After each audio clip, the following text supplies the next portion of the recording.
มื่อต้นเดือนพฤษภาคมที่ผ่านมาครับสปป.ลาวและประเทศสวิตเซอร์แลนด์ได้จัดการประชุมคณะกรรมการกำกับโครงการความช่วยเหลือด้านเทคนิคและสถาบันเพื่อความปลอดภัยของเขื่อนที่โรงแรมในนครหลวงเวียงจันทร์การประชุมครั้งนี้ครับมีวัตถุประสงค์เพื่อทบทวนความก้าวหน้าและกำหนดแนวทางการดำเนินงานในปี 2025 โครงการ DSTIA ได้รับการสนับสนุนงบประมาณจากรัฐบาลสวิตเซอร์แลนด์จำนวน 5.36 ล้านฟรังสวิสหรือประมาณ 6.5 ล้านดอลลาร์สหรัฐและดำเนินการโดยโครงการ Helventas ลาวร่วมกับหน่วยงานต่างๆของลาวเช่นมหาวิทยาลัยแห่งชาติลาวสมาคมเขื่อนลาวและบริษัทผลิตไฟฟ้าลาวหรือ EDL เจนหนึ่งในความสำเร็จที่สำคัญของโครงการก็คือการเปิดอบรมหลักสูตรวิศวกรรมเขื่อนครั้งแรกที่ลาวที่มหาวิทยาลัยแห่งชาติในเดือนกุมภาพันธ์ 2025 นี้ซึ่งพัฒนาร่วมกันของลาวและสวิตเซอร์แลนด์หลักสูตรนี้มีเป้าหมายเพื่อพัฒนาความเชี่ยวชาญด้านความปลอดภัยของเขื่อนภายในประเทศและลดการพึ่งพาผู้เชี่ยวชาญจากต่างประเทศในระยะยาวนอกจากนี้ครับโครงการยังสนับสนุนการบังคับใช้กฎหมายด้านความปลอดภัยของเขื่อนในปี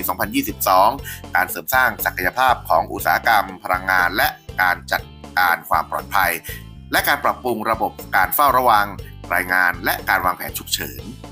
การที่สปป.ลาวและสวิตเซอร์แลนด์ร่วมมือกันในโครงการนี้ครับแสดงให้เห็นถึงความมุ่งมั่นในการพัฒนาโครงสร้างพื้นฐานด้านพลังงานอย่างยั่งยืนและปลอดภัยแต่คำถามครับก็คือเราจะสามารถขยายความร่วมมือนี้ไปยังประเทศอื่นๆในภูมิภาคเพื่อเสริมสร้างความปลอดภัยของเขื่อนได้หรือไม่และประชาชนทั่วไปจะมีบทบาทอย่างไรในการสนับสนุนและตรวจสอบความปลอดภัยของเขื่อนในพื้นที่ของตนเองครับ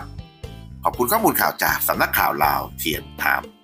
โปรดให้กำลังใจช่อง LT Vision ของเรานะครับด้วยการกดตะกร้าสินค้า Shopee นะครับแล้วก็เลือกดูสินค้าที่ท่านชื่นชอบเพื่อเป็นการสนับสนุนช่องของเรานะครับแล้วก็ทีมงานของเรานะในการนำเสนอข่าวที่ดีๆมาสู่ท่านครับวันนี้นะเสียงที่ท่านได้รับฟังนะชัดเจนนะครับเพราะไมค์ตัวนี้นะไมค์ตัวนี้ครับเป็นไมโครโฟนไร้สาย 2.4 นะครับ 2.4G Wireless ไมโครโฟนรุ่น J11 นะครับแล้วก็มีรุ่น J12 นะครับ J11 J12 ต่างกันยังไงนะครับ J11 นะก็จะมีไมค์เดี่ยวนะส่วน J12 ก็จะมี2ไมค์แบบนี้นะใช้ได้เลยทั้ง iOS และ Android นะครับวิธีกดนะตัวนี้จะตัดเสียงรบกวนได้ด้วยนะฮะตัดเสียงรบกวนได้นะ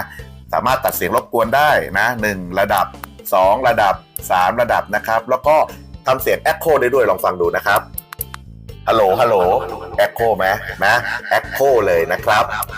นะแล้วก็ใช้ได้ทั้งคอมพิวเตอร์นะครับแล้วก็แท็บนะครับรวมถึงเหมาะสำหรับในการไลฟ์สดนะแล้วก็เรียนออนไลน์ต่างๆสนใจติดต่อเลยนะครับ